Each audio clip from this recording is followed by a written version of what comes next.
Assalamualaikum warahmatullahi wabarakatuh. Innal hamdalillah nahmaduhu wa nasta'inuhu wa nastaghfiruh wa natubu ilayhi wa na'udzu billahi min shururi anfusina wa min sayyiati a'malina. May yahdihillahu fala mudilla lahu wa may yudlil fala hadiya lahu. أشهد أن لا إله إلا الله وحده لا شريك له وأشهد أن محمدا عبده ورسوله صلوات الله وسلامه عليه نبينا وحبيبنا وقرة أعيننا محمد صلى الله عليه وعلى آله وصحبه وسلم وصفيه من خلقه بلغ الرسالة وأدى الأمانة ونصح الأمة وجاهد في الله حق جهاده حتى تركنا على البيضاء ليلها كنهارها لا يزيغ عنها إلا هالك صلى الله عليه وعلى آله وصحبه وسلم تسليما كثيرا. قال الله عز وجل في كتابه الكريم يا أيها الذين آمنوا اتقوا الله حق تقاته ولا تموتن إلا وأنتم مسلمون. أما بعد. إخواني وأخواتي في الدين rahimani wa rahimakumullah. Ma'asyiral muslimin wal muslimat, sidang salat maghrib yang mudah-mudahan Allah Azza wa Jalla berikan keberkahan dalam kehidupannya. Alhamdulillah, kita bersyukur kepada Allah Tabaraka wa Ta'ala atas segala limpahan karunia, atas segala limpahan rahmat, atas segala limpahan nikmat, hidayah, inayah, taufik, fadl yang Allah berikan kepada kita semua. Sehingga pada maghrib yang berbahagia ini Allah Azza wa Jalla masih memberikan berbagai macam nikmat dan karunia kepada kita, sehingga kita dapat berjumpa kembali fi baitin min buyutillah, di salah satu rumah dari rumah-rumah Allah Tabaraka wa Ta'ala. Mudah-mudahan duduknya kita di sini ikhlas lillahi ta'ala, sehingga Allah Azza wa Jalla bisa ganjar dengan pahala yang sangat besar dan sangat banyak.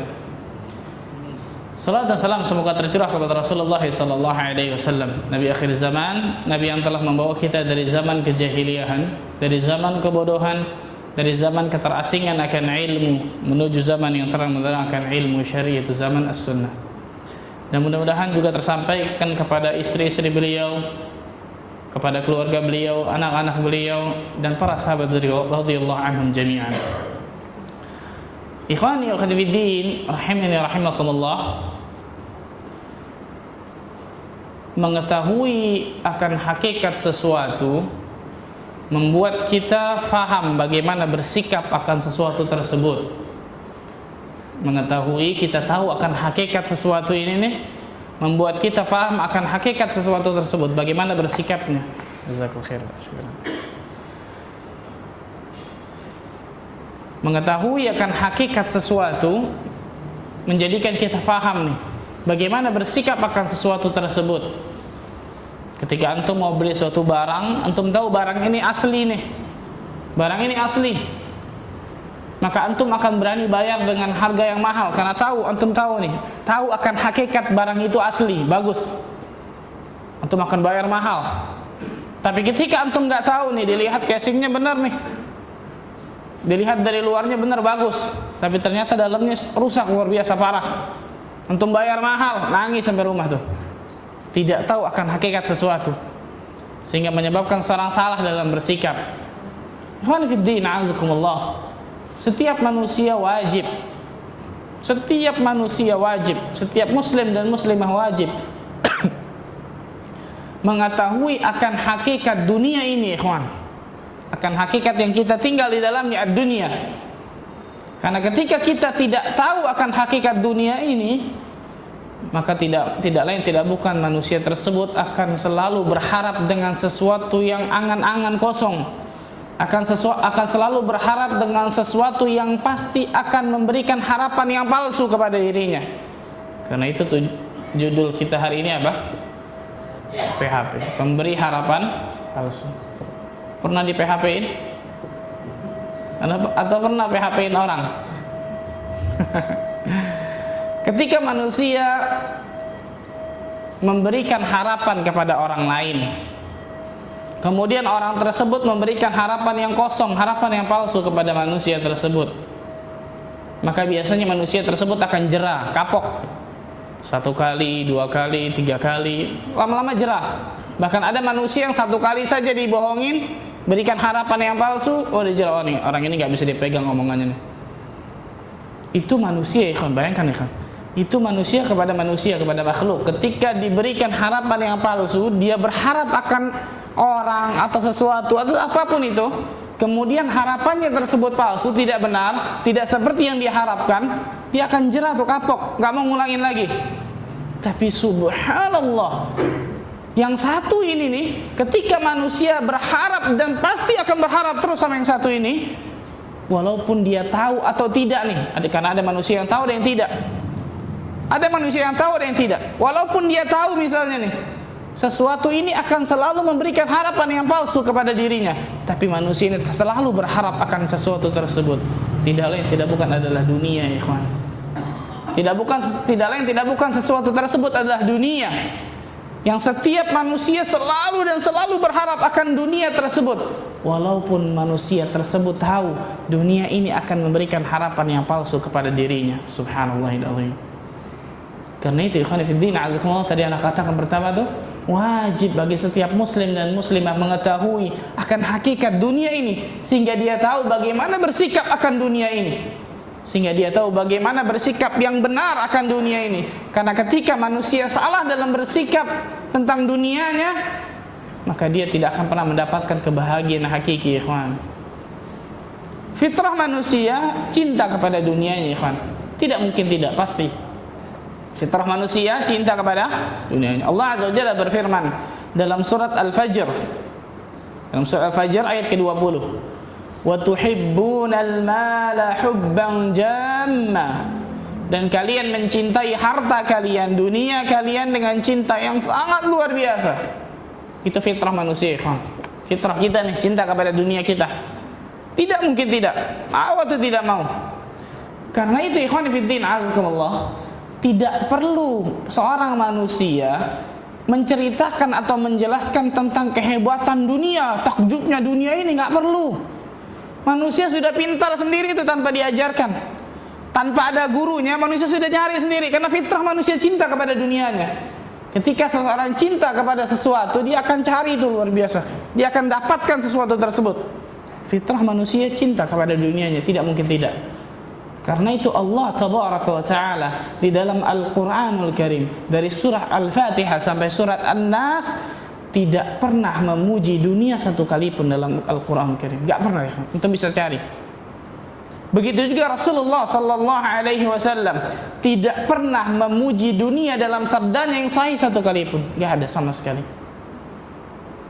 Karena Allah Azza wa Jalla memberikan fitrah kepada manusia, sudah cinta kepada dunianya. Yang Allah jelaskan dan juga Rasulnya jelaskan adalah sebaliknya, menghinakan dunia ini, mengecilkan dunia ini, menjadikan akhirat tujuan utamanya, menjadikan akhirat ambisi terbesarnya, bukan dunia.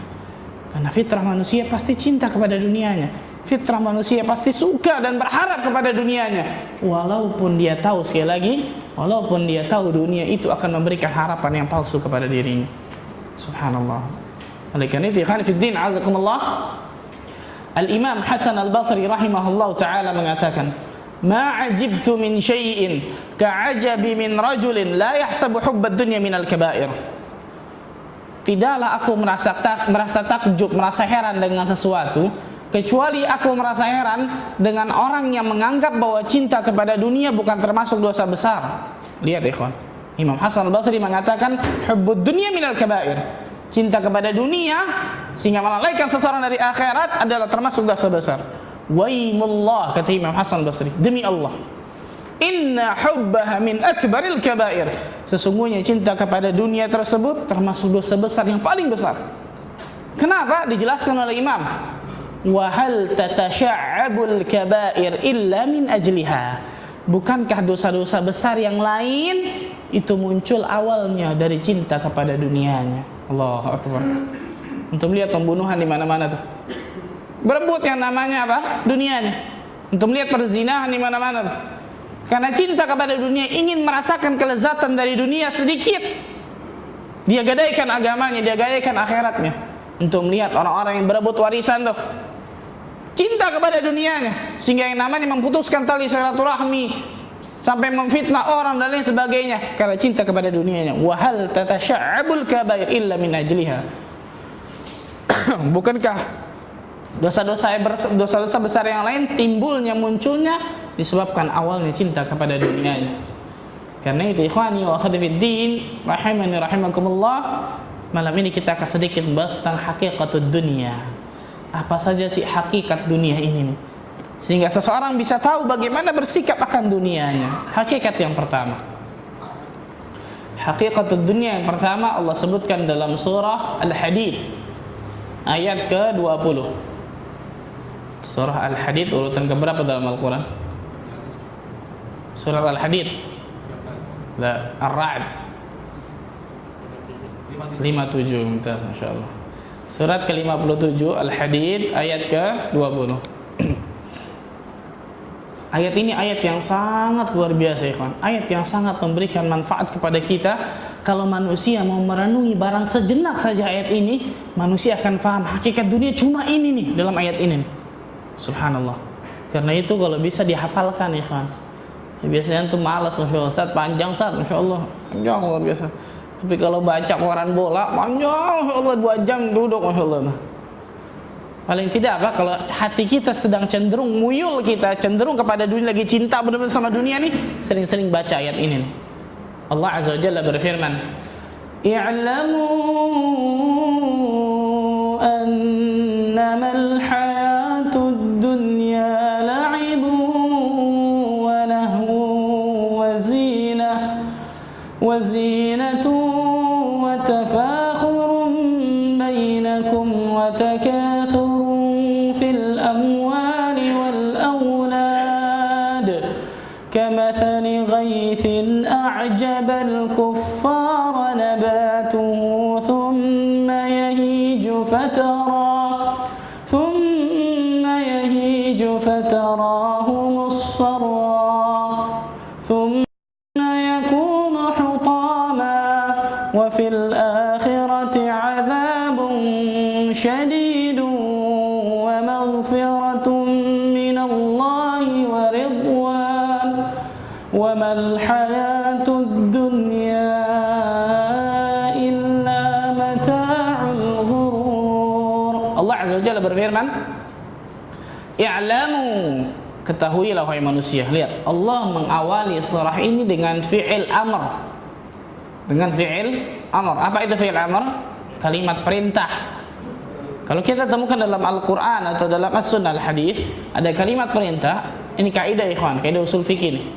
Al-amru lil wujub. Kalimat perintah menunjukkan kewajiban. Ketika kita temukan dalam Al-Quran atau dalam Al-Hadith, As-Sunnah, ada kalimat perintah, berarti itu menunjukkan kewajiban. Kecuali ada dalil yang memalingkan. Selama tidak ada dalil yang memalingkan, maka hukum asalnya adalah wajib. I'lamu, Allah mengawali surahnya dengan fi'il amr, kalimat perintah. Kewajiban bagi kalian wahai manusia, menjadi kewajiban bagi kalian wahai manusia. Annama, subhanallah. Setelah itu Allah sisipkan kata-kata annama. Dalam Al-Quran Al-Karim kalau kita temukan kata-kata annama atau innama, itu untuk apa? Ada yang tahu? Lil ikhtisas, untuk mengkhususkan. Jadi artinya sebenarnya harus ada kata-kata hanyalah. Ketahuilah wahai manusia, sesungguhnya kehidupan dunia hanyalah. Jadi kehidupan dunia cuma ini nih, hanya ini, kata Allah. Ya'lamu annamal hayatud dunya. Ketahuilah manusia, menjadi kewajiban bagi kalian untuk mengetahui wahai manusia, sesungguhnya kehidupan dunia hanyalah ini nih. Apa itu? Yang pertama, la'ibun, permainan. Ini hakikat dunia yang pertama ya. Jadi 1A gitu, permainan. Yang kedua 1B, lahun, melalaikan. Lahun itu sesuatu yang melalaikan dari kewajiban, itu lahun. Ya'lamu, kata Allah, ketahuilah wahai manusia, sesungguhnya kehidupan dunia hanyalah permainan, melalaikan. Biasanya itu sendau gurau ya diartikan ya, melalaikan. Untuk lihat ya ikhwan, yang namanya permainan atau game kalau bahasa anak sekarang, pasti yang kedua nih, pasti melalaikan, gak mungkin tidak. Antum punya anak, kemudian anak antum lagi main sesuatu nih, lagi main video game misalnya, pasti lalai, nggak mungkin tidak. Lalai dari sholatnya, lupa makan, lupa mandi, dan lain sebagainya. Itu dunia, ikhwan. Melalaikan seseorang dari kewajibannya. Kalau seseorang nikmat dengan dunianya, maka dia akan melalaikan, maka dunia tersebut akan melalaikan dirinya dari mengingat Allah. Maka dunia tersebut akan melalaikan dirinya dari mengingat Allah, dari yang namanya alam akhirat. Itu dunia, permainan. Karena yang namanya permainan pasti melalaikan, tidak mungkin tidak. Kemudian yang namanya permainan, ikhwan, ketika kecil antum dulu main apa? Beda sama anak zaman sekarang ya, gadget keren, PlayStation, apa lagi tuh, Xbox. Antum kecil main apa? Main gundu, lereng, hitam jongkok, malah itu. Hah? Yo. Saya mau tanya, ketika kecil dulu main, nikmat nggak? Enak ya? Wow, luar biasa, Masya Allah. Tapi kalau sekarang sudah bangkotan, sudah jenggotan putih, rambut putih, di tengah jalan main tap jongkok sama anaknya, kira-kira gimana? Hah? Sekarang ngeliat apa? Ini belum sembuh nih bapak, Masya Allah. Apa itu? Dunia ada masa waktunya nikmat, ikhwan, dan ada masa waktunya nggak nikmat lagi. Yang namanya permainan begitu tuh. Kecil nikmat kita memainkannya, luar biasa ketika mempermainkannya. Tapi ketika besar nggak nikmat lagi. Itu dunia, ikhwan. Ada batas masa waktunya kita nikmat, tapi ada batas masa waktunya kita tidak nikmat lagi merasakan. Itu dunia, ikhwan. Yang ketiga, 1C, zina, perhiasan. Perhiasan. Yang namanya manusia fitrah pasti suka perhiasan, apalagi perempuan, wanita. Ada ibu-ibu belakang ya, Bu? Suka perhiasan, Bu? Bu? Oh, suka, Masya Allah. Saya pikir enggak, Masya Allah, enggak suka dunia, Masya Allah. Fitrah manusia pasti suka perhiasan. Ketika melihat yang berkilau emas, permata, berlian, Masya Allah. Ketika dibelikan sama suaminya nih, Bu, hari pertama sebelum tidur dilihat, Masya Allah, masukin lagi kamar. Dilihat, masukin lagi di lemarinya. Tahun depan masih dilihat nggak, Bu? Minta yang baru ya. Itu dunia, Bapak Ibu sekalian. Ada masa bosannya. Ketika pertama kali kita melihatnya berkilau, nikmat luar biasa, Masya Allah.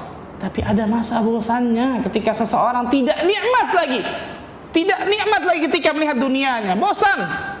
Dan mau lagi yang baru terus dan terus. Tidak mungkin sampai yang namanya apa? Tidak mungkin sampai puas. 1D, wa tafakhurun bainakum, dan saling berbangga di antara kalian. Allahu Akbar. Dan 1E, wa takatsurun fil amwali wal aulad, dan saling memperbanyak anak dan juga harta di antara kalian. Subhanallah, itu dunia. Jadi dunia kata Allah cuma ini nih, cuma 5 nih. Apa itu? Permainan, melalaikan, perhiasan, saling berbangga, saling memperbanyak. Nggak ada yang lain. Anak saya sudah jadi dokter, anak saya sudah jadi insinyur, rumah saya baru megah, baru bangun 5M, kendaraan saya baru nih luar biasa, grass. Berbangga di antara kalian, dan juga memperbanyak harta dan juga keturunan, kata Allah. Hanya ini kata Allah. Kamathali ghaithin, sebagaimana air hujan yang turun. A'jabal kufara nabatuhu, ketika air hujan turun kemudian menumbuhkan tanaman yang hijau, petani yang melihatnya takjub dengan tanaman yang hijau tersebut. Tapi enggak lama kemudian tanaman tersebut akan menguning, kemudian akan hancur binasa. Tsumma yakun hutama. Wa fil akhirah, kata Allah, dan di akhirat cuma ada 2 nih, enggak ada yang ketiga. Adzabun syadid, azab yang sangat dahsyat dari Allah berupa nerakanya Allah, wa maghfiratun minallahi wa ridwan, dan ampunan dan juga karunia dari Allah azza wajalla berupa surganya Allah. Cuma ada 2, enggak ada yang ketiga, ikhwan. Tempat kembali kita antara surga atau neraka. Dan di akhir ayat Allah mengulang lagi, wa mal hayatud dunya illa mata'ul ghurur, dan tidaklah kehidupan dunia ini kecuali hanya kesenangan yang menipu, fata morgana. Yang ketika dari jauh dilihat enak luar biasa, ketika sampai dekat hilang fata morgana tersebut. dilihat lagi yang lain, dia kejar lagi fata morgana tersebut, sampai kecil hilang lagi fata morgananya. Nggak mungkin ada puasnya, ikhwan. Itu dunia, ikhwan. Karena itu, ikhwan fiddin, azakumullah, sekali lagi anak katakan, kita tidak perlu membahas tentang kehebatan, takjubnya dunia dan sebagainya, tidak perlu. Karena muyul manusia, kecenderungan manusia pasti cinta kepada dunianya. Itu fitrah, ikhwan. Yang kita harus bahas adalah sebaliknya. Bagaimana terhinanya dunia ini, bagaimana kecilnya dunia ini dalam pandangan Allah dan Rasulnya, agar kita tahu bagaimana bersikap dengan dunia ini. Ini hakikat dunia yang pertama, ikhwan, dalam surat Al-Hadid ayat ke-20. Hakikat dunia yang kedua. Hakikat dunia yang kedua, dua surah. Dalam surat An-Nazi'at, surat ke-79 ayat terakhir, ayat 46. Surat An-Nazi'at ayat terakhir, ayat 46. Dan surat Al-Mu'minun, surat ke-23 Al-Mu'minun ayat ke-112 dan 113. Ini hakikat dunia yang kedua nih. 112 dan 113. Al-Mu'minun 23, surat 23 ayat 112 dan 113. Nazi'at dulu.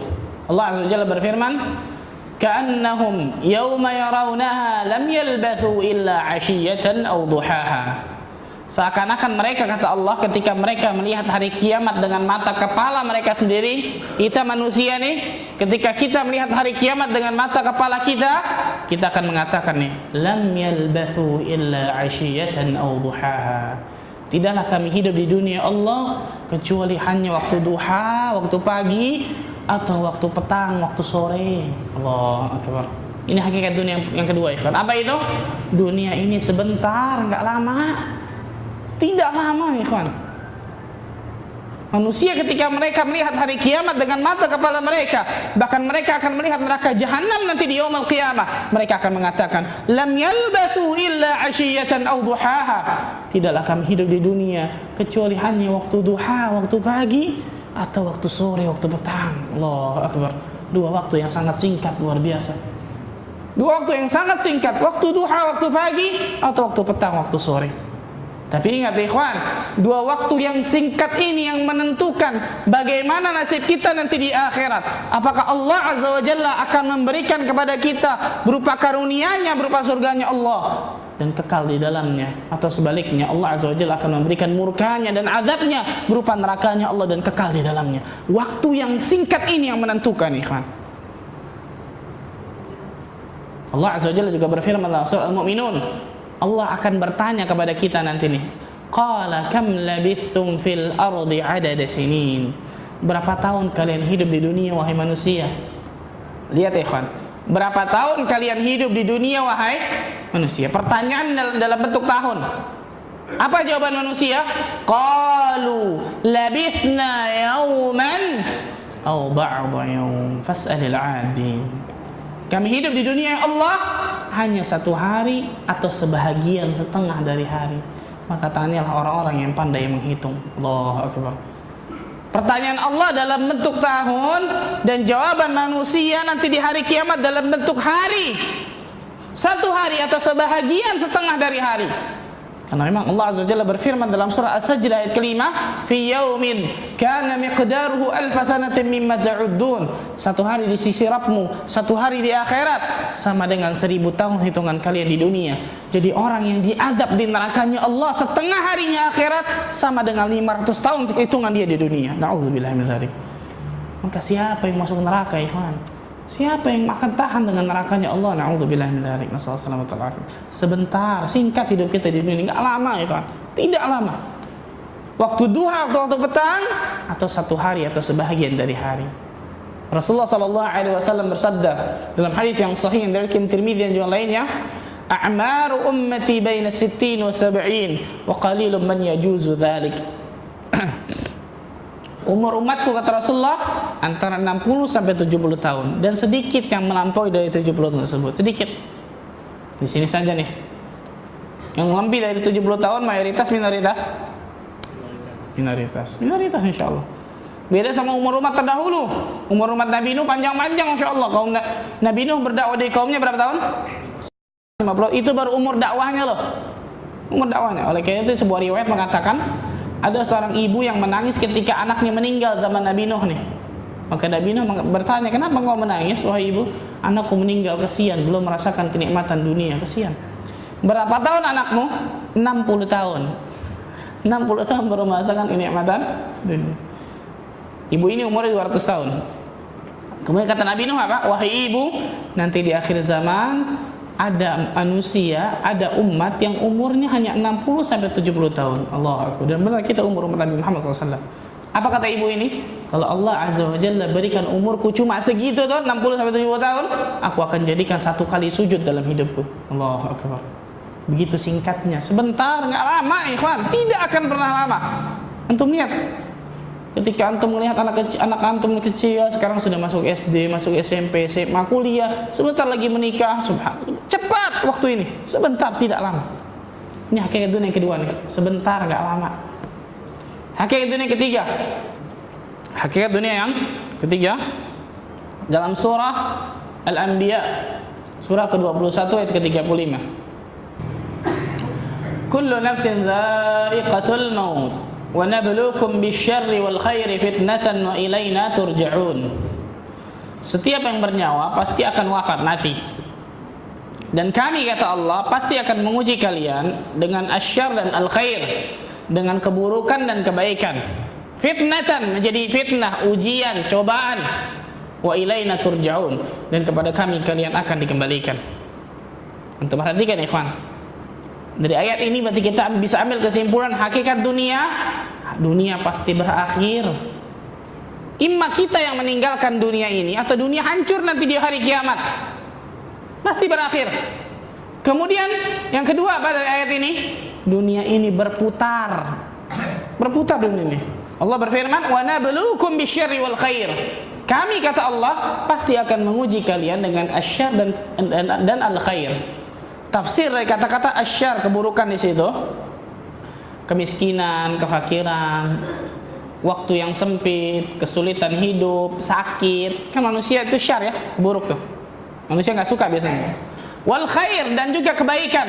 Tafsir dari kata-kata khair, kekayaan, waktu luang, kenikmatan hidup, kesehatan. Dua-duanya apa kata Allah? Fitnatan, ujian, cobaan, fitnah. Wa ilaina turja'un, kepada kami kalian akan dikembalikan. Ini dunia ikhwan berputar. Enggak mungkin dalam kehidupan dunia ini antum kerjaannya ketawa mulu. Ada yang gitu? Ustaz, dia sih Masya Allah, Ustaz, siap ketemu ketawa, Masya Allah, Ustaz. Hati-hati, Masya Allah. Tiap ketemu ketawa sih hati-hati, Masya Allah. Periksa, atau sebaliknya tuh, tiap ketemu dia ya Allah nangis semua kerjaan. Nggak boleh kan, dunia ini pasti berputar. Ada waktu ketika ketawa, ada waktu ketika nangis, ada waktu ketika senang, ada waktu ketika sedih, ada waktu ketika kaya, ada waktu ketika miskin, ada waktu ketika sehat, ada waktu ketika sakit. Berputar dunia ini. Fitnatan, kata Allah, dua-duanya ya apa? Ujian, cobaan, subhanallah. Wa ilaina turja'un, dan kepada kami kalian akan dikembalikan. Karena ini, ingat ya ikhwan fiddin, azakumullah, kebahagiaan hakiki kita akan selalu senang nih. Kebahagiaan hakiki kita akan selalu senang, tidak ada sedikit pun gundah, sedih dan lain sebagainya di surganya Allah tabaraka wa taala. Dan sebaliknya, kesedihan yang hakiki, tidak ada sedikit pun kebahagiaan di nerakanya Allah tabaraka wa taala. Dunia ini pasti berputar tuh. Kadang senang dan kadang sedih. Berputar ikhwan. Karena itu ikhwan fiddin, azakumullah, setiap manusia wajib mengetahui tentang hakikat dunia ini, di antaranya ini nih. Dunia pasti berakhir dan dunia pasti berputar. Selanjutnya, hakikat dunia yang selanjutnya keberapa? Yang keempat, dalam hadis yang sahih yang diriwayatkan Imam Tirmidzi,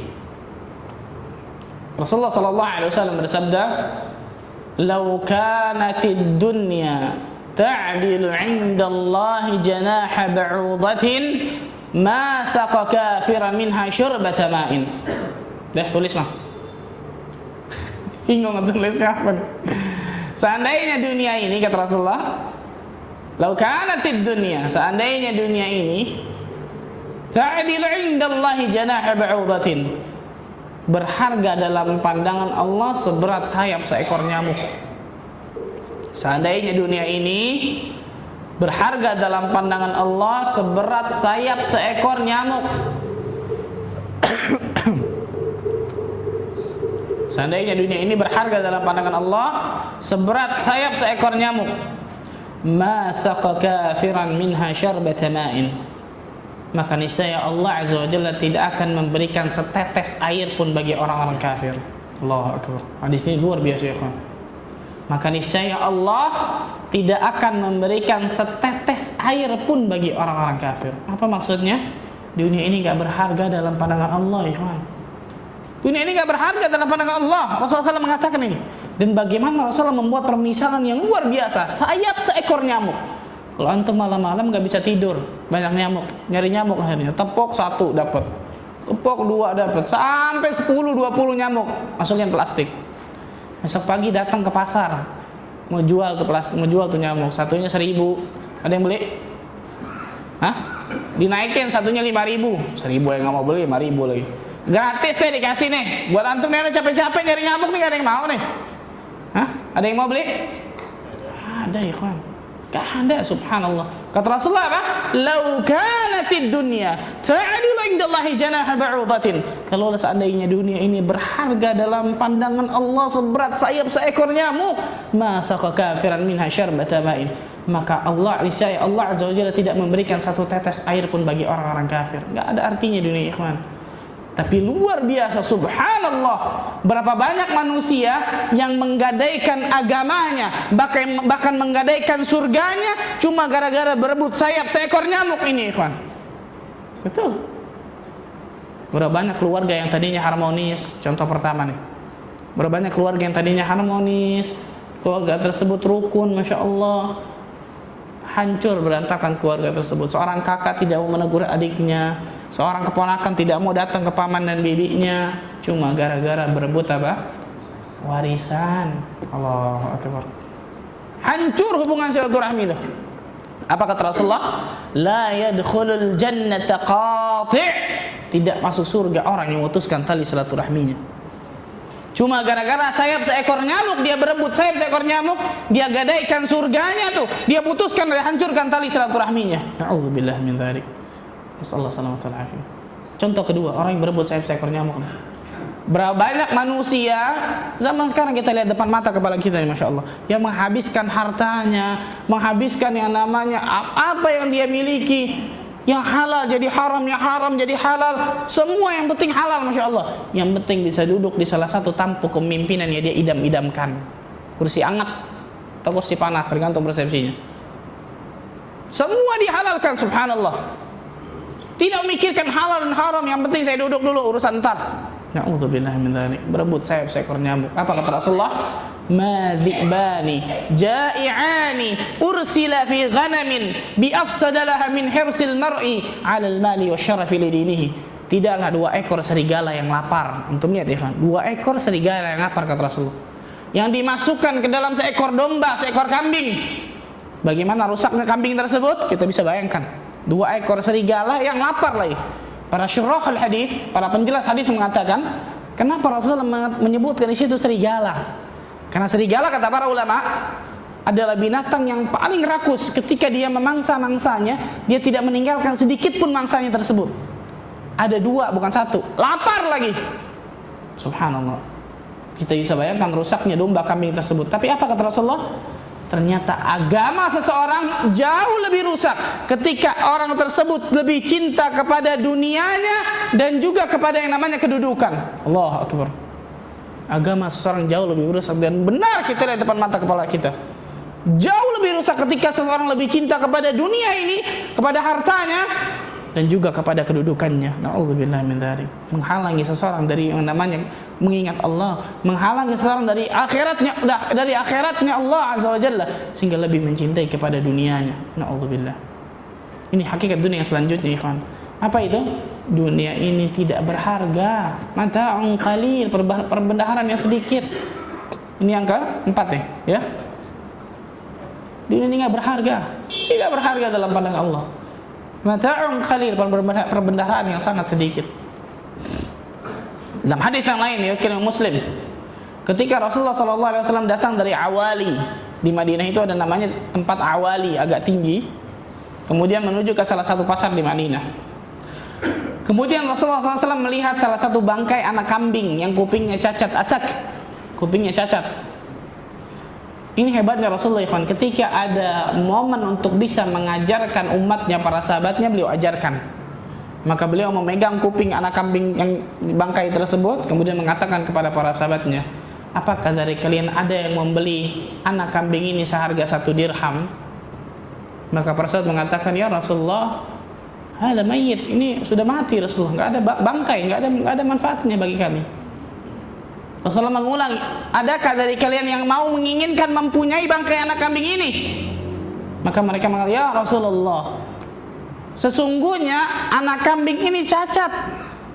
Kalau dia hidup nggak berguna, ataupun harganya nggak sampai segitu gitu. Apalagi dia meninggal, apalagi dia mati, lebih tidak berguna lagi. Apa kata Rasulullah? Ini syahid bahasan kita nih. Wallahi, demi Allah, kata Rasulullah. Rasulullah bersumpah nih. Wallahi, demi Allah, la dunya 'ala Allah ahwanu min hadza 'alaikum. Demi Allah, kata Rasulullah, sesungguhnya dunia dalam pandangan Allah jauh lebih hina daripada dunia dalam mata kalian. Allahu akbar. Bangkai kambing, ya kawan. Tapi berapa banyak manusia yang berebut bangkai seekor kambing ini, ya kawan, menghancurkan yang namanya agamanya, menggadaikan surganya belaka. Na'udzubillah min dzalik. Hakikat yang kelima. Hakikat yang kelima dari dunia, dalam hadis yang sahih yang diriwayatkan Imam Muslim, ad-dunya sijnul mu'min wa jannatul kafir. Dunia ini penjara bagi orang-orang yang beriman dan surga bagi orang-orang kafir. Dunia ini penjara bagi orang-orang yang beriman dan surga bagi orang-orang kafir.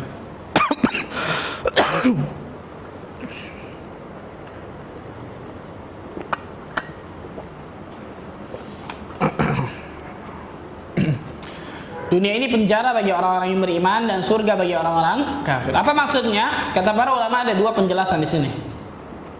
Penjara bagi orang-orang beriman yang mukmin dan surga bagi orang-orang kafir. Ada 2 penjelasan. Yang pertama, seorang narapidana atau seorang yang dipenjara, hak dan kebebasannya pasti dibatasi, nggak bisa bebas. Nggak boleh telepon, nggak boleh ini, nggak boleh keluar, banyak hak yang dibatasi gitu. Sama seperti seorang yang beriman dalam dunia ini nggak bisa bebas melakukan apa saja gitu. Ada syariat Allah yang seakan-akan memenjarakan dirinya tuh. Nggak boleh berzina, nggak boleh makan riba, nggak boleh minum khamar, nggak boleh ini, nggak boleh itu. Banyak seperti apa yang memenjarakan dirinya gitu. Beda sama orang kafir yang melakukan apa saja boleh, luar biasa tuh. Ketika melakukan dosa, tinggal datang ke yang namanya pemuka agamanya, kemudian pemuka agama mengatakan, oh bayar segini macam-macam penebusan dosa, kemudian diampuni dosanya. Enak benar, subhanallah. Asyik nih, luar biasa. Islam nggak bisa begitu, ikhwan. Seorang mukmin harus seperti dirinya seperti yang dipenjara dalam dunianya, nggak bebas melakukan apa saja. Makanya nggak ada cerita, ikhwan, yang namanya HAM, hak asasi manusia bagi manusia. Terserah dia mau nikah sama laki-laki, perempuan sama perempuan, terserah dia, namanya HAM. Gak ada dalam Islam, ikhwan. Seorang muslim bebas, benar, tapi bebasnya ada peraturan. Ada penjara yang memenjarakan dirinya, gak boleh bebas rampangan gitu, enggak. Karena kita Abdullah, kita hambanya Allah, kita budaknya Allah. Gak pantas seorang budak, seorang hamba sahaya kemudian mau menentang tuannya, gak boleh. Allah Azza wa Jalla yang memiliki diri kita, dan Allah mempunyai syariat dari Al-Quran dan As-Sunnah yang kita wajib patuhi, tunduk kepada syariat tersebut. Nggak ada ceritanya bebas kebebasan manusia, tidak ada. Allah dan Rasulnya mengaturnya. Orang yang mengikuti Allah dan Rasulnya pasti bahagia dirinya, bukan hanya yang namanya apa, mengandalkan otaknya belaka. Na'udzubillah min dzalik. Beda sama orang kafir tadi itu, bebas melakukan apa saja. Itu yang pertama. Yang kedua, kata para ulama, yang kedua maksud penjara bagi orang-orang yang beriman dan surga bagi orang-orang kafir. Penjara bagi orang-orang yang beriman dibandingkan dengan surganya Allah yang akan mereka dapatkan nanti di akhirat. Jadi senikmat-nikmatnya orang yang beriman nih, orang yang paling nikmat dan dia beriman kepada Allah dan Rasulnya, nggak ada apa-apanya dibandingkan dengan surganya Allah nantinya. Sedikit pun nggak ada apa-apanya. Karena memang Allah sediakan 99 rahmat nanti di surga, cuma 1 rahmat diturunkan ke dunia ini, subhanallah. 99 rahmat, gak mungkin yang 1 bisa sama dengan 99, beda, pasti jauh. Ini penjara maksudnya nih. Karena itu ada seorang Yahudi yang ketika Al-Imam Ibnu Hajar Al-Asqalani, Imam Ibnu Hajar ini seorang qadhi yang kaya gitu. Maka Yahudi ini bertanya kepada Imam Ibnu Hajar, "Wahai imam, wahai qadhi, di dalam agamamu, di dalam syariat Islammu menyebutkan bahwa seorang yang beriman itu seperti penjara. Seperti penjara. Sedangkan engkau hidup ini luar biasa, Masya Allah, bergelimang dengan harta dan lain sebagainya. Sedangkan aku orang Yahudi, miskin. Mana penjaranya?" katanya. Mana penjara dan mana surganya, kata orang Yahudi. Kata Ibnu Hajar, apa, lihat seorang ulama, ya. Betul kata Ibnu Hajar. Seorang beriman seperti penjara di dunia ini dibandingkan dengan surganya Allah dunia ini nggak ada apa-apanya, ikhwan. Dan surganya Allah surganya bagi kalian di dunia ini. Surga bagi kalian di dunia ini nih. Surga bagi kalian. Kenapa? Karena kalian hidup di sini merasakan berbagai macam luar biasa dan akan merasakan kepedihan yang sangat luar biasa di nerakanya Allah. Dibandingkan dengan nerakanya Allah, dunia ini surga bagi kalian. Allahu Akbar. Lihat seorang ulama, ikhwan. Itu maksud surga bagi seorang mukmin dan penjara bagi orang-orang yang beriman. Surga bagi orang mukmin dibandingkan dengan surga Allah nanti di akhirat, dan penjara bagi orang mukmin, afwan, dan surga bagi orang-orang kafir dibandingkan dengan azab atau siksa yang akan mereka terima di neraka Allah tabaraka wa taala. Itu yang berapa? Kelima. Yang keenam, hakikat dunia yang keenam, Rasulullah SAW bersabda, "Inna dunya hulwatun khadirah." Sesungguhnya dunia ini manis dan hijau. Sesungguhnya dunia ini manis dan hijau.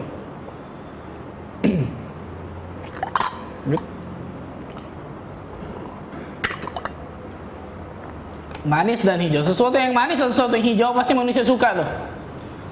Antum lagi lagi liburan, datang ke puncak, lihat yang hijau-hijau, enak ya. Begitu juga yang manis, manusia suka, subhanallah. Karena itu ada sebuah seperti cerita bagus luar biasa, seorang ustaz, seorang manusia kepada dunia itu seperti seekor semut yang mengejar sebuah madu yang tercecer gitu. Seekor semut yang mengejar sebuah madu yang tercecer, madu banyak nih tercecer.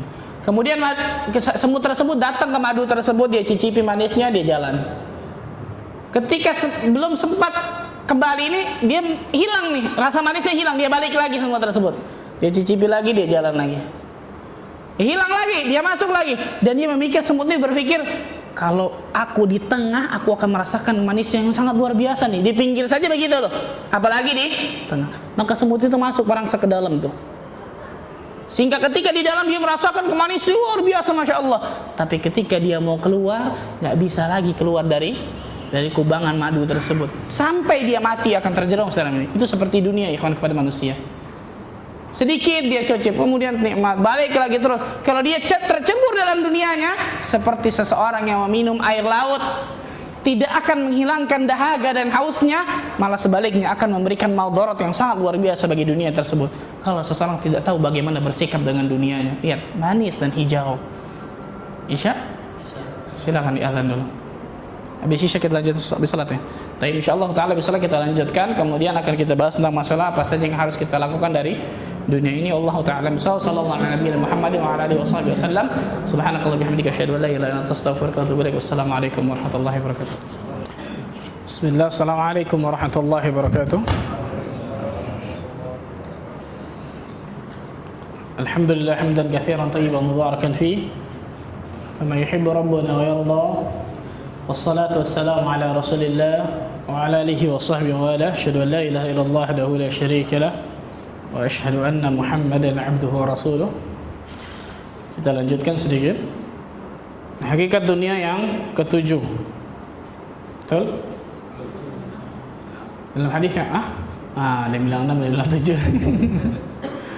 Hakikat dunia yang 6 atau 7? Ketujuh. Kita ikutin jumhur 6-7. Yang ketujuh, Rasulullah SAW bersabda dalam hadis yang hasan yang diriwayatkan Tirmidzi, "Ad-dunya mal'unah, mal'unun ma fiha." Dunia ini terlaknat atau terkutuk dan terlaknat semua yang ada di dalamnya.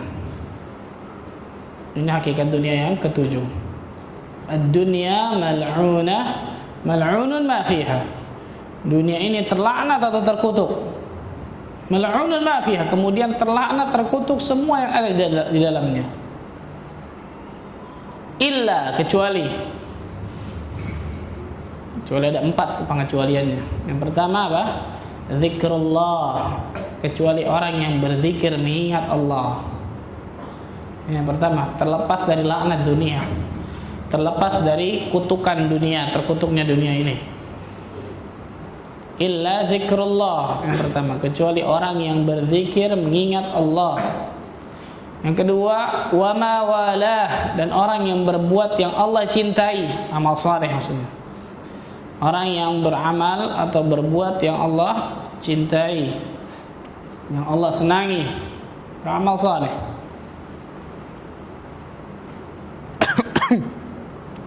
Ketiga, wa aliman, dan orang yang alim, pintar akan ilmu agama ini nih, ulama. Orang yang alim minal ulama, orang yang pintar akan ilmu agamanya.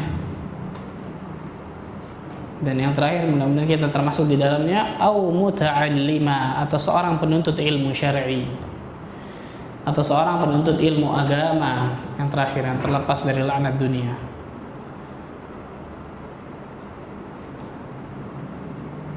Ini disebutkan oleh Rasulullah sallallahu alaihi wasallam. Asy-Syaikh Al-Albani rahimahullah taala mengatakan yang dimaksud dengan dunia di situ adalah kullu ma yushghilu 'anillah wa yab'adu 'anhu. Segala sesuatu yang menyibukkan seseorang dari Allah dan menjauhkan seseorang dari Allah, itu dunia. Karena itu terlaknat, kata Rasulullah. Terlaknat semua yang ada di dunia ini, terlaknat, dan terlaknat apa yang ada di dalamnya. Kata Syekh Al-Albani, dunia maksudnya di situ adalah kullu ma yushghilu 'anillah, segala sesuatu yang menyibukkan dari Allah, wa yab'adu 'anhu, kemudian menjauhkan dari Allah, menjauhkan darinya. Segala sesuatu yang dengan sesuatu tersebut menyibukkan diri kita dari Allah, membuat diri kita jauh dari Allah, hadhihi dunya laknat, itu dunia yang terlaknat. Kecuali 4 ini nih.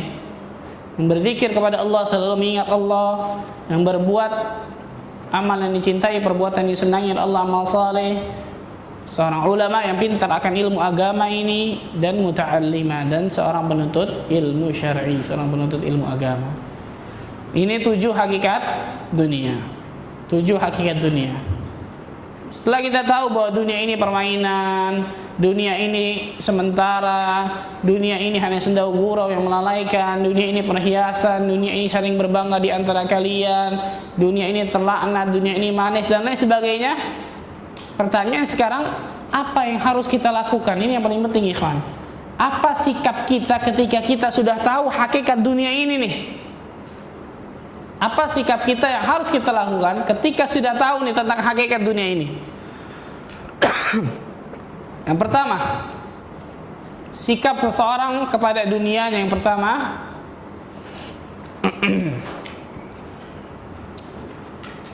jadilah seperti orang asing atau musafir. Jadilah seperti orang asing atau musafir. Ini yang harus pertama kita lakukan dari dunia. Ini sikap kita yang pertama tentang dunia ini. Jadilah seperti orang asing atau musafir, orang yang bepergian, safar.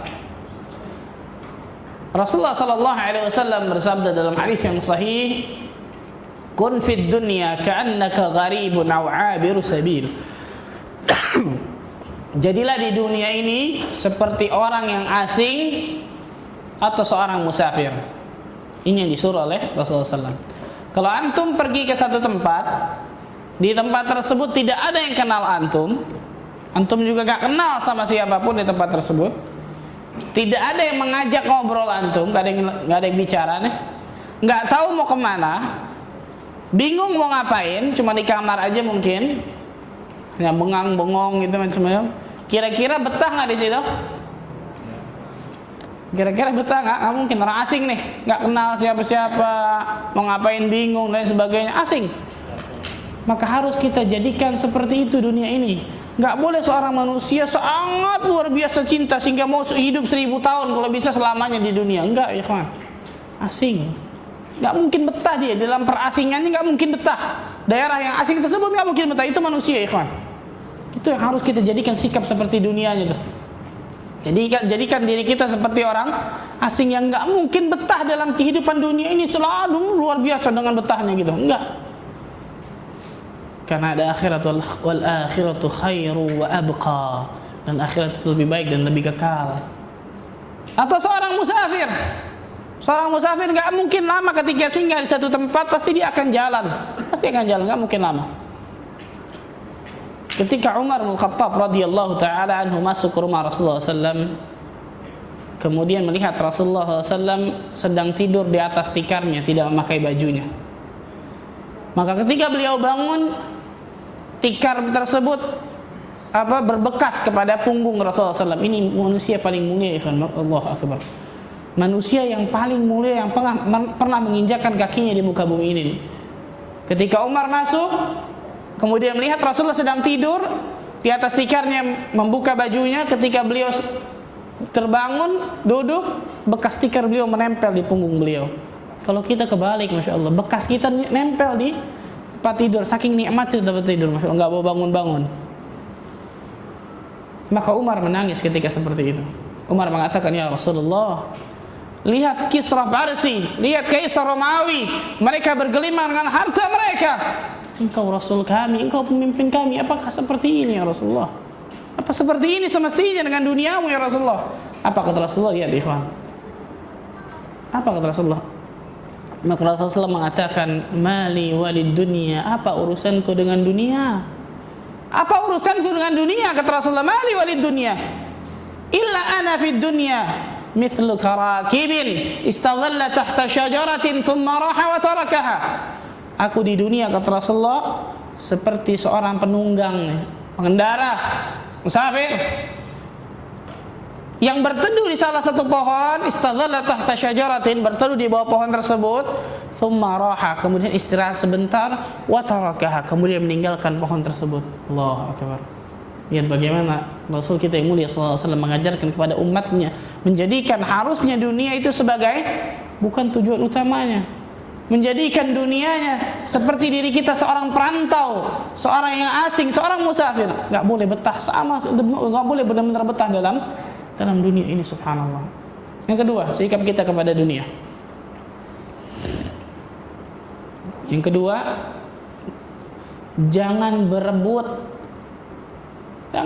dengan dunianya. Jangan berlomba-lomba dengan dunianya.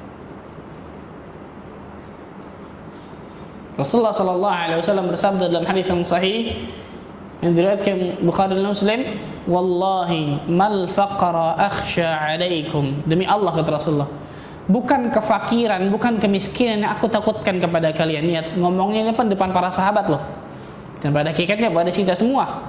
Wallahi demi Allah kata Rasulullah, bukan kefakiran, bukan kemiskinan yang aku takutkan kepada kalian. Jadi Rasulullah tidak takut umatnya fakir, tidak takut umatnya miskin, bukan. Hadis yang mengatakan kemiskinan, kefakiran mendekatkan seseorang kepada kekufuran, hadisnya dhaif, lemah. Dan bertentangan dengan banyak hadis yang lain, di antaranya ini nih. Bukan kefakiran, bukan kemiskinan ditakutkan oleh Rasulullah kepada umatnya. Walakin akhsha alaikum, akan tetapi aku takutkan kepada kalian. Lihat para sahabat nih, bayangkan ikhwan, yang hatinya bersih luar biasa, enggak ada apa-apanya kita dibandingkan para sahabat Nabi radhiyallahu anhum jami'an. Walakin akhsha alaikum, akan tetapi aku takutkan kepada kalian, antum satalakumud dunya, ketika dunia ini dihamparkan di depan mata kalian, gampang cari dunia. Kama busitat man kana qablakum, sebagaimana umat-umat terdahulu dimudahkan dari Allah azza wajalla mencari dunianya, dimudahkan oleh Allah mencari dunianya. Fatanafasuha kama tanafasuha, kemudian kalian saling berlomba-lomba berebut mencari dunianya, sebagaimana umat-umat terdahulu berebut mencari dunianya. Menyebabkan apa? Fatuhlikakum kama ahlakathum, menyebabkan kalian binasa, hancur sebagaimana umat-umat terdahulu binasa karena berebut mencari dunianya, berebut dengan dunianya. Subhanallah. Shadaqa Rasulullah SAW, benar apa yang dikatakan Rasulullah. Lihat zaman sekarang ikhwan, lihat zaman sekarang. Ketika satu jalan, restoran semua nih, Masya Allah nih. restoran yang ini pakai penglaris ini, restoran yang ini ada boneka kucing yang begini-begini, betul ya? Manggil-manggil, subhanallah. Restoran yang ini pakai dukun ini dan lain sebagainya, subhanallah. Berebut dengan dunianya, menghalalkan semua yang haram. A'udzubillahi min dzalik. Tidak yakin dengan rezeki yang Allah berikan kepada mereka, berebut dengan dunia ini, luar biasa, menyebabkan mereka terjauh dari yang namanya rahmat Allah, terjauh dari hidayah Allah tabaraka wa taala, berebut dengan dunianya. A'udzubillahi min dzalik. Karena itu ikhwan fillah, jangan berebut dengan dunianya. Yang namanya rezeki yang Allah berikan kepada kita pasti nyampe. Bukan seperti apa? Bukan seperti pos yang salah alamat gitu, salah alamat rezekinya Allah, enggak, bukan. Bahkan dalam satu hadis yang sahih yang diriwayatkan Imam Tirmidzi, Rasulullah SAW bersabda apa?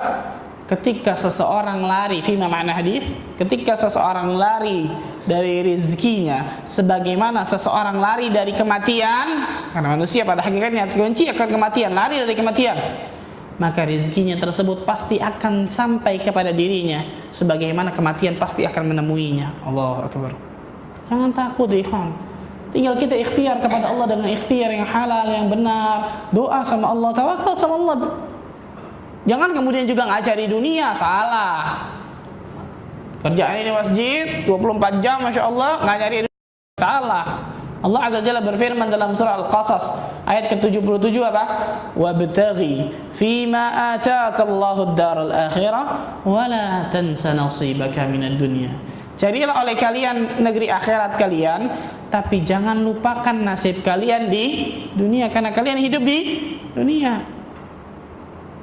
Tapi subhanallah, seorang ayah atau ibu atau kakek dan nenek sering menasehati anak dan cucunya dengan salah nih.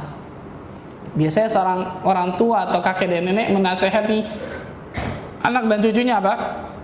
Nak, cuk, cari dunia tapi jangan lupa akhirat ya. Cari dunia tapi jangan lupa sholat, jangan lupa puasa. Sedangkan Allah dalam ayat ini mengatakan apa? Wabtaghi fima ataka Allahu ad-daral akhirah. Carilah oleh kalian negeri akhirat. Wala tansa nasibaka minad dunya, tapi jangan lupakan nasib kalian di dunia. Kalau Allah katakan cari akhirat, jangan lupa dunia, mana yang prioritas? Tapi kalau nasihat orang tua atau kakek nenek tadi kepada anak dan cucunya, mana yang prioritas? Dunia. Sehingga jangan kaget kalau anak gedenya susah luar biasa ditarik untuk yang namanya ke taklim, Masya Allah. Kan dari kecilnya salah didikannya. Harusnya seorang orang tua atau anak kakek dan neneknya menasihati anak dan cucunya apa? Nah, cari akhirat, duniamu pasti ikut, nggak mungkin tidak. Itu yang benar, ya ikhwan. Jangan berebut tentang masalah dunia. Oleh karena itu sikap ketiga kita, yang kedua tadi ya, sikap ketiga kita tentang dunia, jangan jadikan dunia ini tujuan utama. Jangan jadikan tujuan ini tujuan utama dan ambisi terbesar kita. Jangan jadikan tujuan utama atau ambisi terbesar kita. Tidak boleh seseorang berpangku tangan dengan orang lain, tidak mencari maisha, tidak mencari nafkah, nggak boleh, haram. Tapi yang jadi masalah adalah manusia sering memprioritaskan, sering menjadikan dunianya tujuan utama. Padahal Allah mengatakan prioritas utama adalah negeri akhirat, subhanallah. Karena itu Rasulullah SAW berdoa apa? Allahumma la taj'al musibatana fi dinina. Ya Allah, jangan jadikan musibahku dalam agamaku, dalam agama kami, Allah. Wala taj'alid dunya akbar hammina, dan jangan jadikan dunia kami sebagai ambisi terbesar kami, tujuan utama kami, Allah. Wala mablagha ilmina, dan jangan jadikan sebagai puncak dari ilmu kami. Allahu akbar.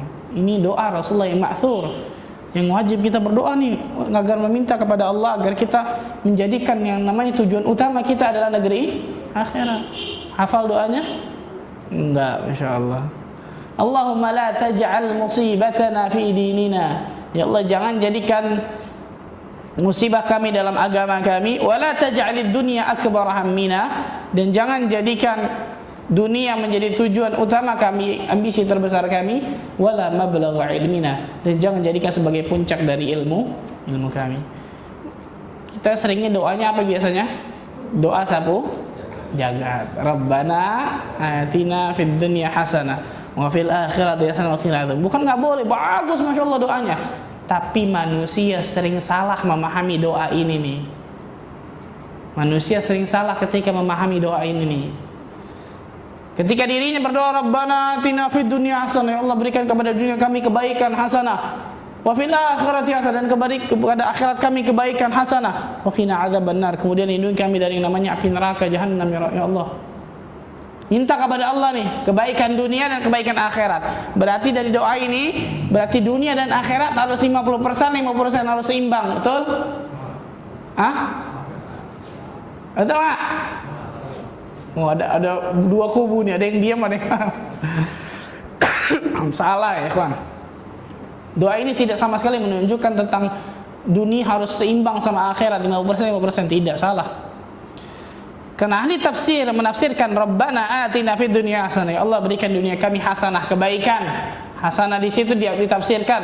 Tafsir pertama Al-Imam Hasan Al-Basri menafsirkan al-ilmun nafi', ilmu yang bermanfaat. Tafsir kedua mengatakan tentang Rabbana atina fid dunya hasanah. Hasanah di situ ditafsirkan adalah al-iman wal amalus salih, iman dan amal saleh. Dimudahkan seorang beriman dan beramal saleh. Tafsir ketiga mengatakan Rabbana atina fid dunya hasanah. Hasanah di situ adalah insyirahus sadr was sakinah fil qalbi, lapangnya dada dan ketenangan hati. Lihat ya ikhwan, dari tiga tafsir ini ada nggak yang nyambung dengan dunia?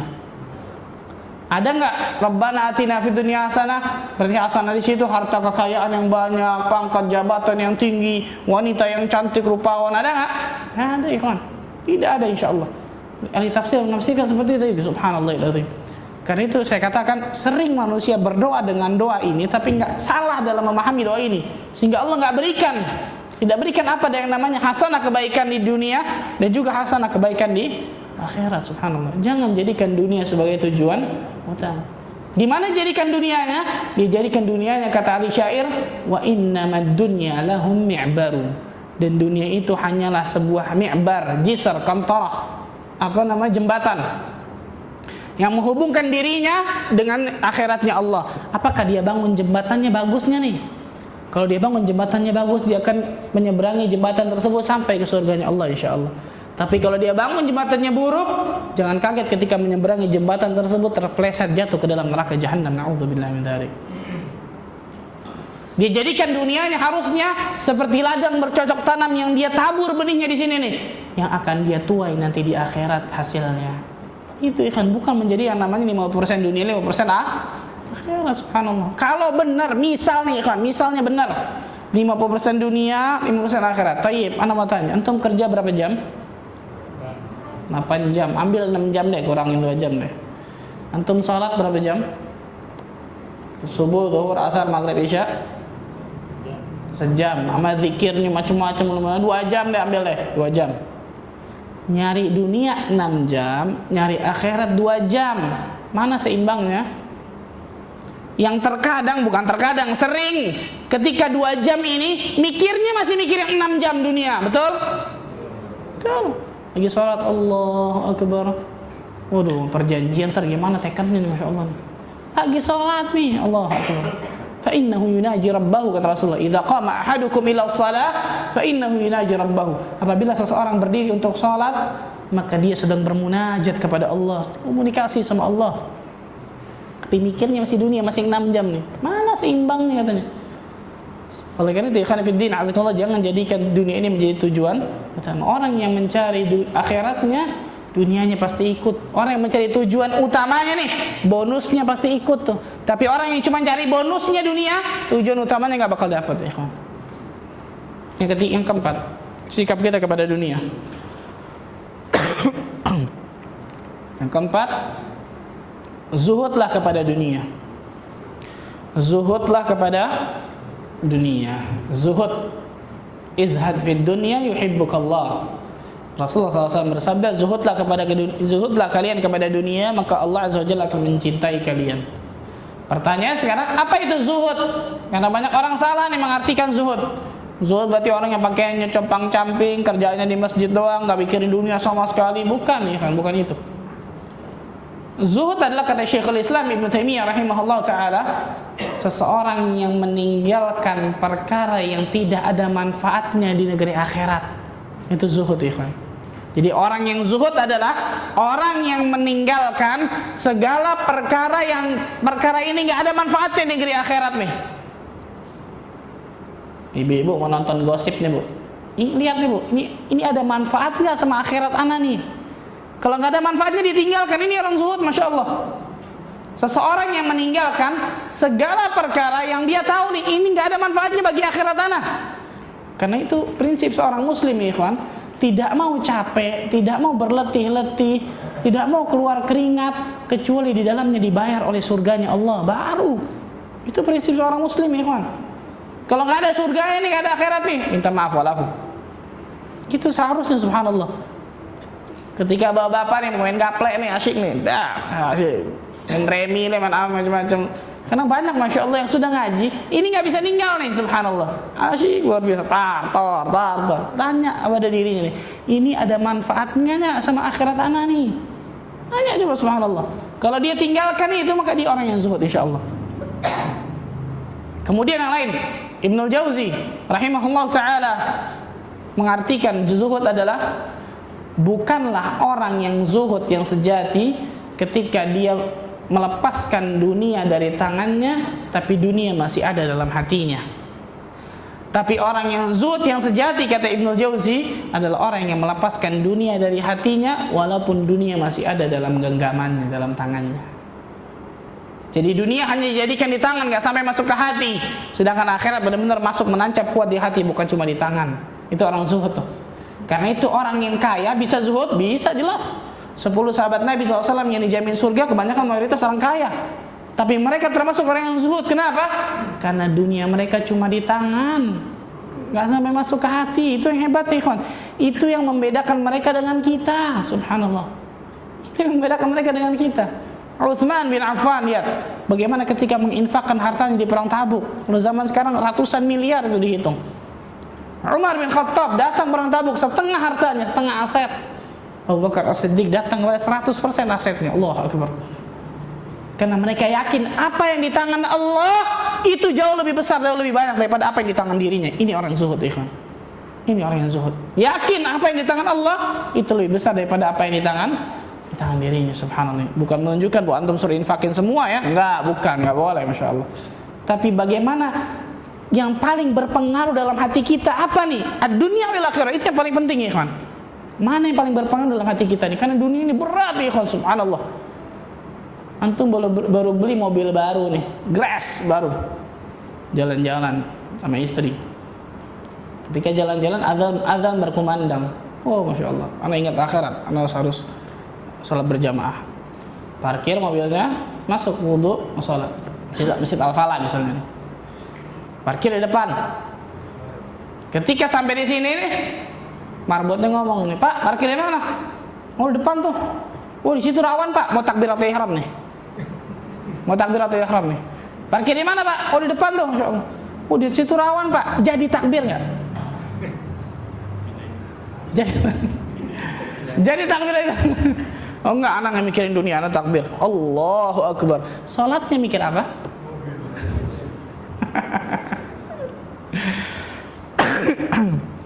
Karena itu seorang ulama salaf ketika dirinya satu kali telat, nggak bisa sholat berjamaah subuh di masjid, ketiduran satu kali dalam hidupnya, apa kata dirinya? Kemana orang-orang yang dahulu kemarin datang kepada diriku ketika anakku meninggal? Ulama ini baru meninggal anaknya, bertakziah mengucapkan sungkawa kepada diriku ketika anakku meninggal. Kemana orang-orang pada hari ini? Pada hari ini hakikatnya musibahku a'zam, lebih besar musibahku, karena aku nggak bisa mendapatkan akhiratku hari ini. Lupa padahal dia ketiduran, bukan sengaja. Allahu Akbar. Ini orang zuhud, ikhwan.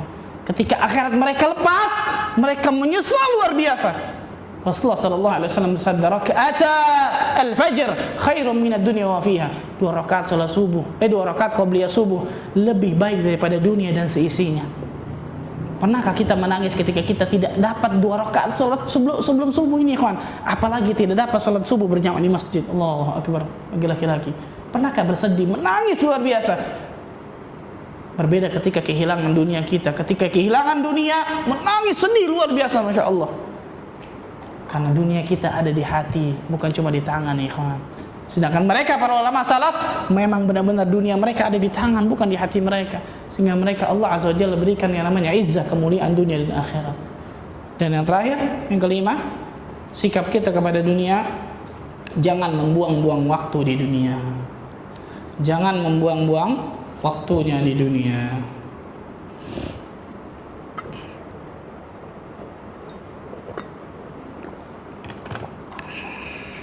Jangan membuang-buang waktunya di dunia. Rasulullah sallallahu alaihi wasallam bersabda, "Ightanim khamsan qabla khamsin." Dalam hadis yang sahih dari Imam Hakim. Manfaatkanlah 5 hal sebelum datang 5 hal. Manfaatkanlah 5 perkara sebelum datang 5 perkara. Apa saja itu? Sihhataka qabla saqamik. Manfaatkanlah sehatmu sebelum datang sakitmu. Ghinaka qabla faqrik. Manfaatkanlah kekayaanmu sebelum datang miskinmu. Ketiga, faraghaka qabla syughlik. Manfaatkanlah waktu luangmu, waktu kosongmu sebelum datang waktu sempit atau waktu sibukmu. Yang keempat apa? Hah? Syababaka qabla haramik.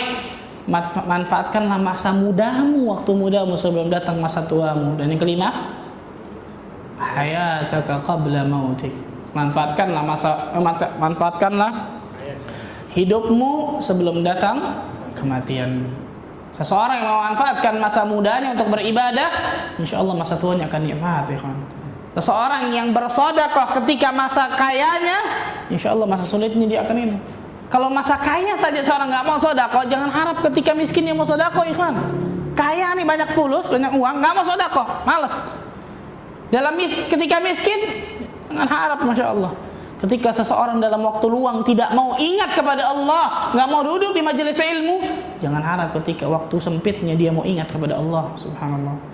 Ketika seseorang dalam hidupnya tidak mau beribadah kepada Allah, malas dalam beribadah kepada Allah, tidak tahu tujuan utamanya beribadah kepada Allah, mentauhidkan Allah, menjauhkan kesyirikan, jangan menyesal ketika nanti di akhirat termasuk golongan orang-orang yang mau kembali ke dunia karena sangat menyesal luar biasa. Allah Azza wa Jalla berfirman dalam surat Fatir, surat ke-35 ayat ke-37, wa hum yastarikhuna fiha, dan mereka ahlun nar, penduduk neraka akan berteriak meminta kepada Allah. Apa yang mereka minta? Rabbana akhrijna na'mal salihan ghaira alladhi kunna na'mal. Ya Allah, Tuhan kami, kembalikan kami ke dunia, keluarkan kami dari neraka ini ya Allah, agar kami bisa beramal amal-amal yang dahulu kami tinggalkan. Allahu akbar. Agar kami bisa salat, agar kami bisa zakat, agar kami bisa puasa, agar kami bisa menuntut ilmu agamamu, agar kami bisa mentauhidkan, menjauhkan kesyirikan. Apa kata Allah? Awalam nu'ammirkum ma yatadzakkaru fihi man tadzakkar. Bukankah kami telah memanjangkan umur usia kalian untuk mengambil pelajaran bagi orang-orang yang mau mengambil pelajaran. Allahu akbar. Umur usia, ikhwan. Waja'akumun nadhir, dan telah datang memberi peringatan kepada kalian, para muballigh, dai, saudara, teman yang mengingatkan kita. Fadzuqu fama lidh-dhalimin min nasir. Maka rasakanlah azab Allah pada hari ini, tidak ada penolong sedikit pun bagi orang-orang yang zalim. Nauzubillah. Atau Allah Azza wa Jalla sebutkan dalam surah Al-Mu'minun ayat ke-106 sampai 108, ayat yang sangat luar biasa ini, ikhwan. Bisa antum lihat nanti di rumah. Surah Al-Mu'minun surah 23 ayat 106 sampai 108. Allah Azza wa Jalla berfirman, qalu rabbana ghalabat alaina shiqwatuna wa kunna qauman dhalin. Mereka ahlun nar akan berkata nih, ya Allah, ya Tuhan kami telah dikalahkan dengan kejahatan hawa nafsu kami, ya Allah, dan kami termasuk orang-orang yang sesat. Rabbana akhrijna minha fa in 'udna fa inna zalimun. Ya Allah, Tuhan kami, keluarkan kami dari neraka ini, Allah, kembalikan kami ke dunia. Kalau Engkau kembalikan kami ke dunia, kami masih mengulangi perbuatan kami yang dahulu, baru kami termasuk orang-orang yang zalim, ya Allah. Apa kata Allah, ikhwan? Dengarkan, ikhwan fiddin, azakumullah. Ahli tafsir mengatakan ini adalah perkataan terakhir Allah kepada penghuni neraka. Setelah ini penghuni neraka memanggil-manggil Allah, berteriak kepada Allah. Allah tidak pernah ladeni selama-lamanya. Apa kata Allah? Qala khsa'u fiha wa la tukallimun. Ayat ini ayat yang sangat luar biasa, ikhwan.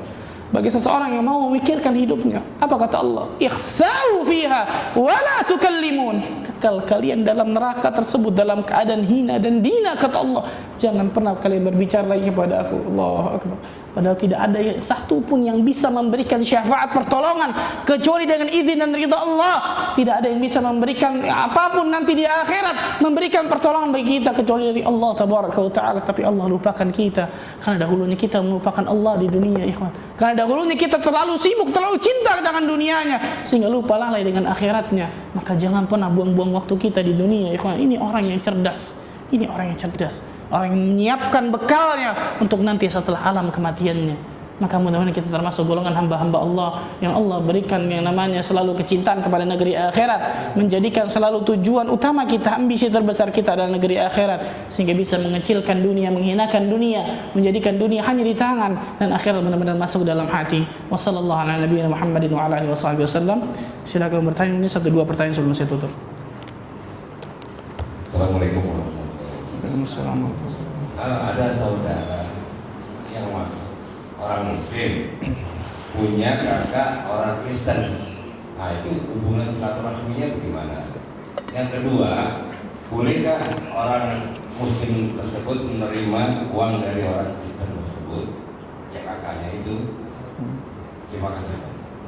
Yang pertama, ikhwan fillah, ketika saudara tadi kakak dan beradik, kemudian ada salah satunya yang non-Islam, maka dia tetap tidak boleh memutuskan tali silaturahminya. Bahkan ketika orang tua saja Allah mengatakan apa? Ketika orang tua saja kafir, maka tidak boleh memutuskan apa? Persaudaraan nggak boleh. Tapi apa? Ketika mereka menyuruh nih berbuat yang namanya kesyirikan, berbuat yang namanya dalam agamanya mungkin. Zaman sekarang misalnya toleransi dalam beragama, ketika kita dalam Idul Fitri dia ikut, ketika dia dalam Natal kita ikut. Nah, ini nggak bisa. Tidak bisa. Karena apa? Ada batasan-batasannya. Dalam surah Al-Kafirun, "Qul ya ayyuhal kafirun, la a'budu ma ta'budun wa la antum 'abiduna ma a'bud wa la ana 'abidun ma 'abadtum wa la antum 'abiduna ma a'bud lakum dinukum waliyadin." Tapi tidak boleh memutuskan tali silaturahminya. Dan lebih ahsan lagi, lebih baik lagi ketika seorang adik tersebut bisa mendakwahi kakaknya dengan cara pelan-pelan, dengan lemah lembut, dengan bersabar dan sebagainya. Tapi tetap tidak boleh memutuskan tali silaturahminya. Yang kedua, tentang masalah menerima uangnya, dilihat dulu ini. Apakah pekerjaannya, jadi bukan nyambungnya tentang masalah Kristen atau yang lainnya, agamanya, tidak. Apakah pekerjaan kakaknya tersebut halal atau haram? Kalau halal maka boleh insyaallah menerima dari hadiah tersebut. Allah a'lam bishawab. Yang lain? Waalaikumsalam warahmatullahi wabarakatuh. Hubungan dengan tausiah tadi yang berhubungan dengan pengetahuan. Apa yang kami maksud dengan ilmu secara syar'i? Apa? Ilmu secara syar'i. Ilmu secara syar'i. Ilmu syar'i. Yang kedua, tanda atau ciri kita mengetahui ilmu yang secara syar'i yang sesuai dengan iman. Kadang sekarang banyak samar yang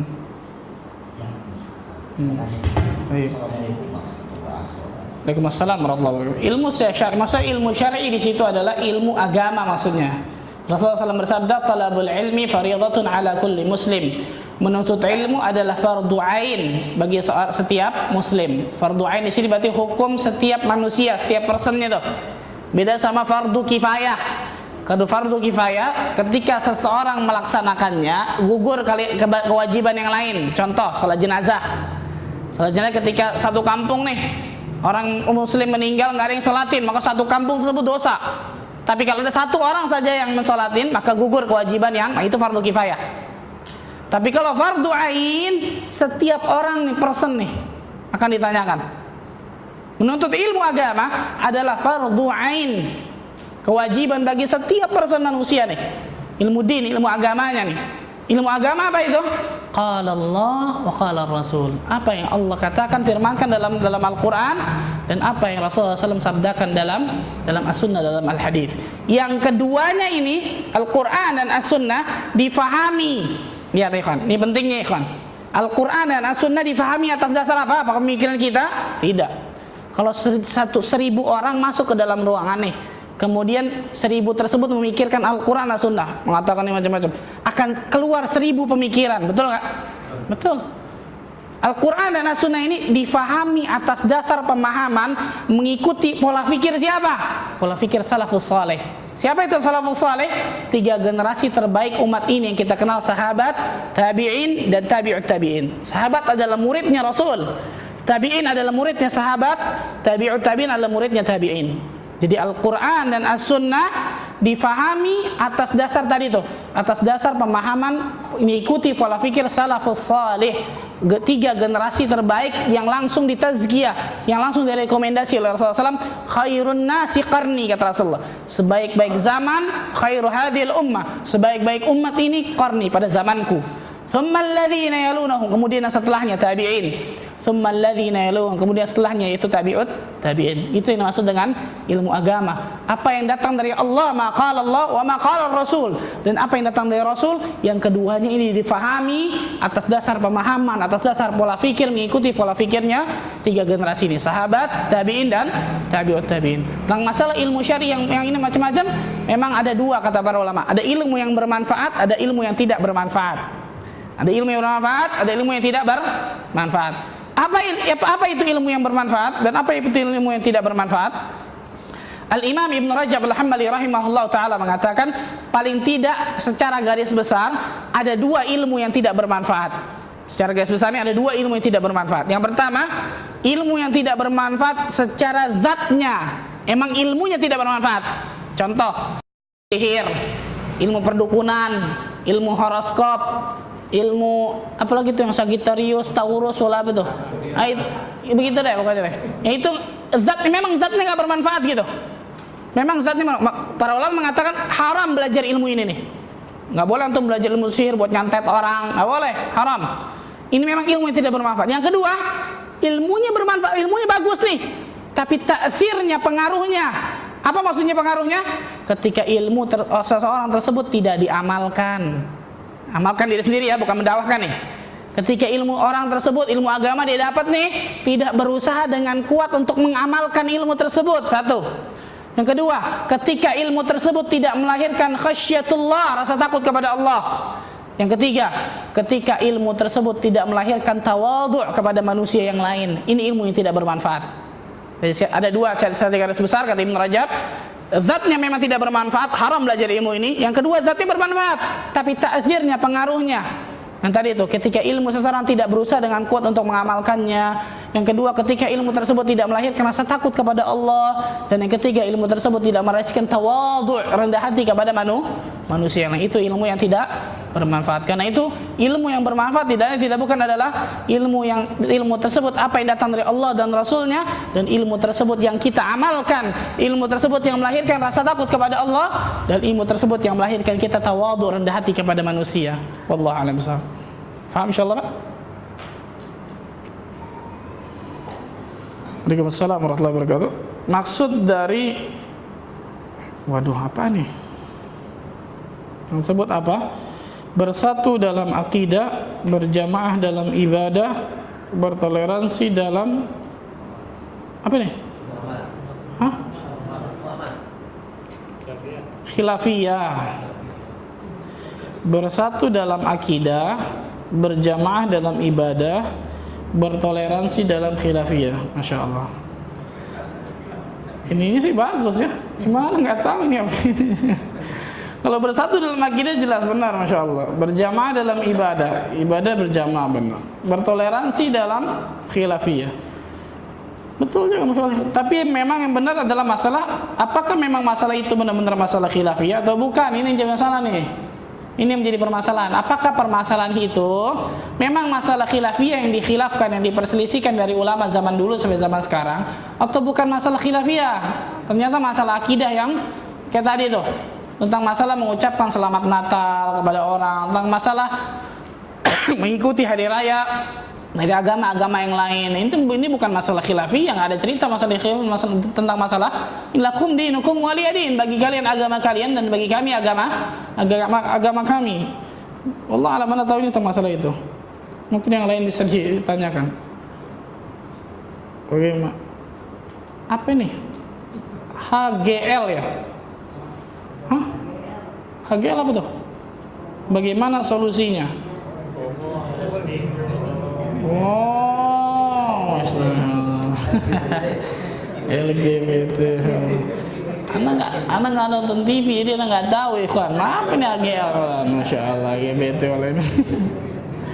Gaya lesbi, ini ikhwan fillah, azakumullah. Ini musibah sebenarnya, musibah yang besar luar biasa. Kaum Nabi Lut Allah hancurkan diantaranya karena apa? Dosa ini nih. Dosa apa? Dosa yang namanya homo dan juga lesbi, subhanallah.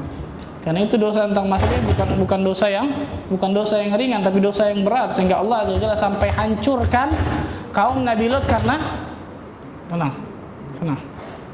Ini sabotase. Ngomong ini terus langsung begini, Masya Allah.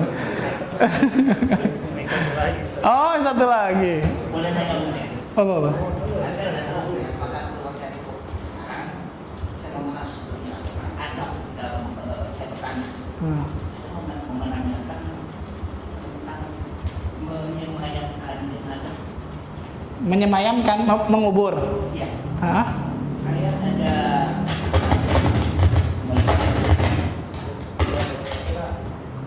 apakah sesuai dengan tuntunan syar'i secara Islam?